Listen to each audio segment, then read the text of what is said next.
Landon, how you doing? Good. How you doing, Mitch? I'm doing well. How are you? Cool. Just staying busy. Got my Imagine one thing that. is kind of, yeah, right. Like you wouldn't know anything about that either, I'm sure. Yeah. What's It going is on? funny though, speaking to people that in different industries, how much their life has slowed down, and I'm not so lucky. I've just been busting my butt as usual, if not more. So it's a good thing though, I guess. Yeah. The business for people that had lots of tools in their tool belt stayed good even through COVID, and much to my surprise, and it's not over yet, but our collections on the owner finance houses, they seem like they're as good or better than they were before. So I don't know why that is, except for maybe we sold our Walmart houses to Walmart people. They were all essential workers, and the essential workers were booming. Yeah, we had kind of the same thing where I think we're just getting better with collecting from people at the same time, because I had somebody working for me before who was not doing such a good job, so that was kind of a variable there. But we're definitely, people were thinking that I was losing money because of COVID, but I'm collecting as much or more. I think really just because our techniques have we've been faster and getting better at collecting the money. So, well, we both know you train those people how to pay, and the more lackadaisical you are about when you'll accept payments, the more lackadaisical they get paying, and the tougher you get, the better they pay. So, yeah, so that's the God's honest truth right there, Mitch. So, yeah. Something kind of changed. My dad came out from Florida, so he's working with me now, which is kind of nice because, there's a 100% trust factor there. So, that's exactly the word I was about to say. You just found someone you could trust, right? So, I mean, 100%, so I love it. I don't have to worry about, did I leave this screen open with my credit card information or bank account, whatever, it's a good thing. I'm enjoying it. He's enjoying it. So, and it's certainly a lot of work. So, but I had a question for you. I've got a realtor who's like a real pain in the butt. I'm trying to sell a house on owner finance, and supposedly her client wants this house. It's a $72,000 house. I bought it for $22,000 probably about 6 or 7 years ago. Maybe put altogether maybe about $10,000 into it. And I've been making money on it as a rental. But anyway, I'm selling it now, and her client's got 15% down. And, in the conventional world, the realtors get the buyers get the pre-approval, and then they go shopping for a house. When they come to us, it's not necessarily like that, because her fear is that her client's going to spend money on inspections and appraisals and surveys. And I told him, I said, we don't require any of that, but she still thinks that he essentially needs like a pre-approval before going through the RMLO process. Now, I've done a whole bunch of these things, and I mean, we've sold, 60, 70 houses or whatever on owner finance. And I think literally 2 people didn't qualify once I knew they had their down payment and what their salary was. I could pretty much say, yeah, they're good.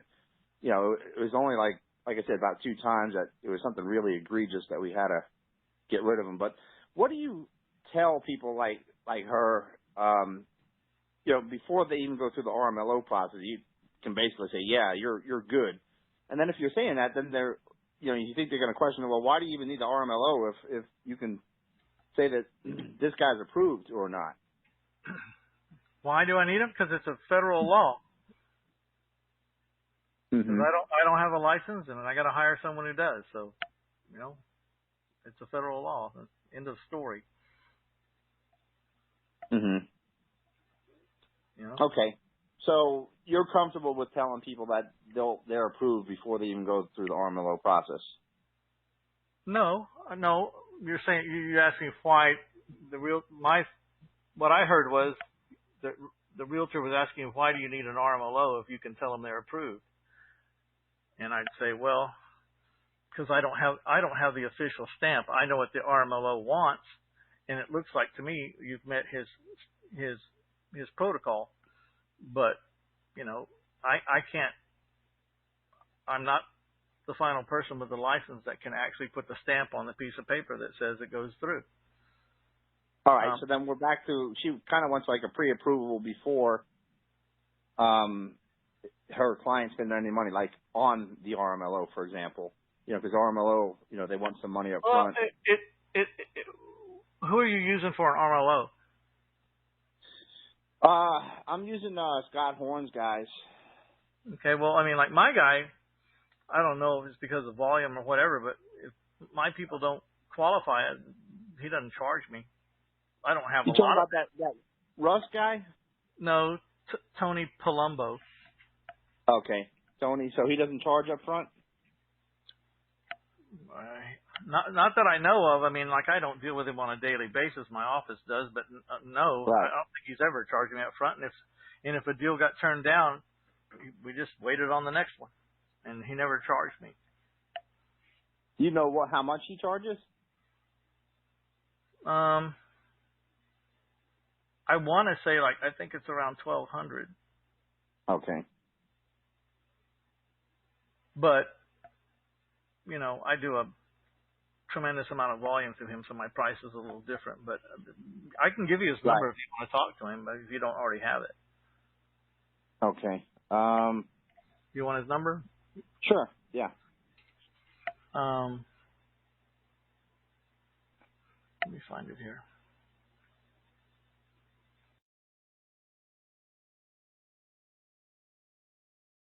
Actually, I do have it, Mitch. I wanted to see if I do have it.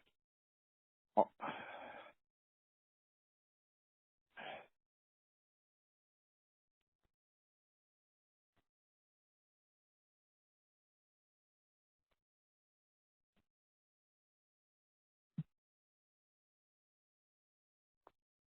You still there, Mitch?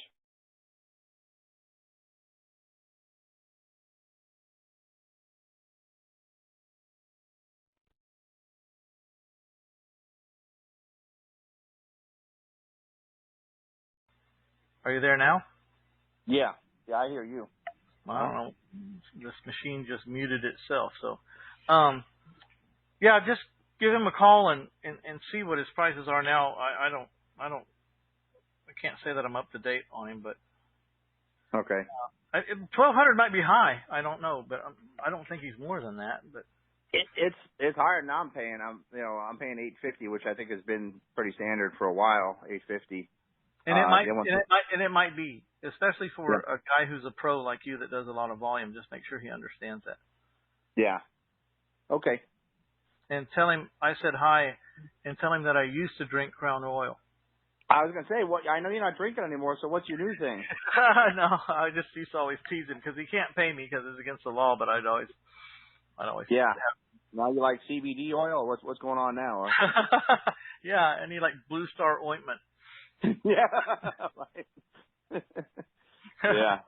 To go to Michael Cleary's thing, we're all getting a little older these days. How long have we known each other, Landon? Well, I don't know. I guess maybe 7 years, 8 years, 7 years. Yeah. Are y'all having meetings yet up there, or are the RIAs opening up at all, or anybody doing anything live, or is it still just Zoom? We haven't done any. I saw somebody recently do one. I don't know how it turned out, but the facility that we're using, they said we could only have 40 people in there. So it just didn't make any sense for us because, instead of having like 150 people, we're only allowed to have 40. So it just didn't make sense, with all the social distancing stuff. So we're still not doing live ones yet. Well, when it rolls over, give me a call because I'm going stir crazy. Yeah. Okay. Yeah. Sounds good. Love to have you back out here. Yeah. Hey, how's your storage facility going? It's going good. We we're gonna put some boats and RVs there now too. I'm glad you said that. We're getting the place filled up. It's not 100% yet, but we're getting closer and closer. But we want to add. We got like another empty piece of land that's on. It's right next to the storage units on the same property that we could build more storage units. But what I was thinking is maybe just putting boat and RV storage. And what are your thoughts on that? I mean, I could probably get maybe another 36 units, or I could just turn it into boat and RV storage. So I don't know what would work out better mathematically. Do you know what's better? Well, I mean, if you're talking about open air parking, that's always the easiest, right? Yeah, and that's what we wanted to do. Just get maybe a big tall awning, something along those lines, like a carport kind of covering. Yeah, just check to see what the difference is in open parking and for covered. Sometimes you don't make that much money to spend on the construction of an awning, or a carport. Okay. So make sure it's worth it to do it. And most of the time when you look at it, it's really not going to be worth it, because you got X amount of money and you don't have to do anything but put lines on the ground, some numbers on the ground. And right. Then the other, you got to build something, and then how much more do you get to charge because you spent all that money to build something? And so it usually doesn't work out, but in the name of maximizing what your property can bring in over the long haul, you might decide to do it anyways, even though it doesn't make the ROI on the construction versus the extra you can charge might not be that great, but it's a forever kind of thing. You know what I mean? So. Right. Yeah. Yeah, I definitely want to look into that. What do you charge for boats and RVs? And if you do, what do you charge? Or does it depend on the size of the RV and size of the boat? We're charging, in Corpus, our open air parking is just, 12 by 40 is the length of the space, and we just charge $65, But if we could have put an awning up there, if we'd have built awnings, we could have charged $150. Just because so many people have boats, and we were just like 2 or 3 blocks from Packery Channel, which was the shortest way to get to the Gulf by boat, and people just didn't want to park their $100,000 fishing boats out in the sun all day long. And so, but when we come to Canyon Lake and you want to build an awning, it doesn't pay that. You go from 65 to 85, and so you're making an extra $20, per stall. If you have to spend $30,000 to, or $50,000 to build that thing, you just got to do the math. What's the ROI? You got extra construction costs, and then you got the extra rent that you can charge. What's the ROI on that extra versus what you have to build, what you have to pay to build, and then you just figure out if you want to do it or not. Okay. Yeah, they're not going to be $150,000 boats down in Angleton. We are closer to the water, so there are people who are going to want to store their boats there. But I know, but almost any boat these days, I mean, is $50,000 or $60,000, right? I mean, yeah. If I'm not a boat guy, but it just seems like every time I can't believe the prices of these boats, So it's like, well, I can understand even at $50,000 or $60,000, but you don't want to leave it out in the weather all day long. Yeah.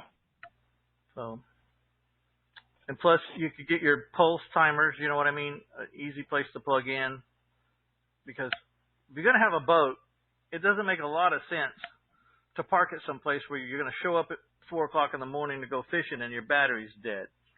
Right. So that's another thing when you check in to see how much your covered parking is. Does it have a pulse timer for the battery? Okay. Yeah. Oh, that's good to know. Yeah.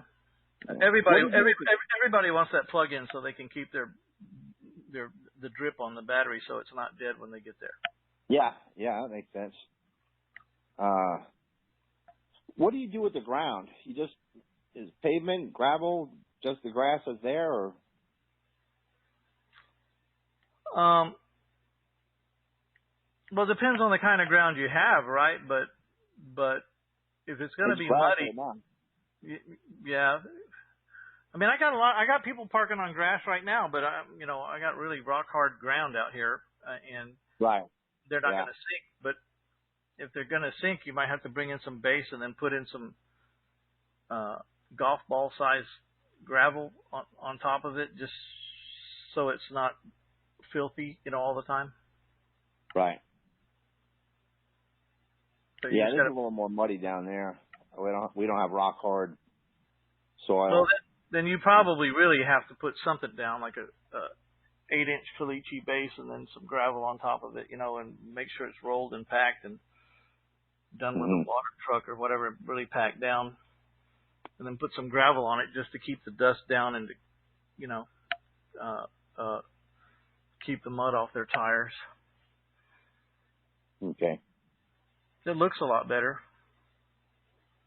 Half the battle's appearance, Right. Yeah. And then people are parking out in the open. You want to make sure it's well lit. Right. Whether you have a carport or not, you got to figure out where the lights go. Okay. Yeah. All right. How are your storage units doing? You doing good with them? Doing good. I finished my big 323 unit Class A facility. Not multi-story, but just all one level. But taking longer to fill up than I wish. And then I, found out the other day that when you clicked on my address to get a map where we're going, it took it right to my competitor's place down the street and put a dot right there. And so it just really aggravated the hell out of me. Wow.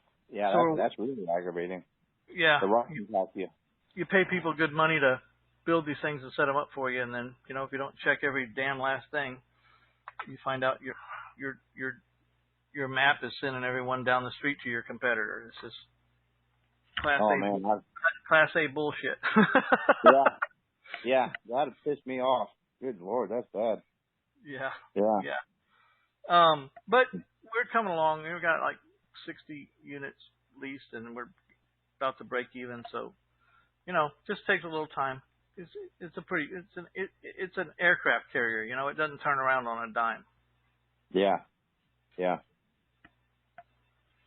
Nice.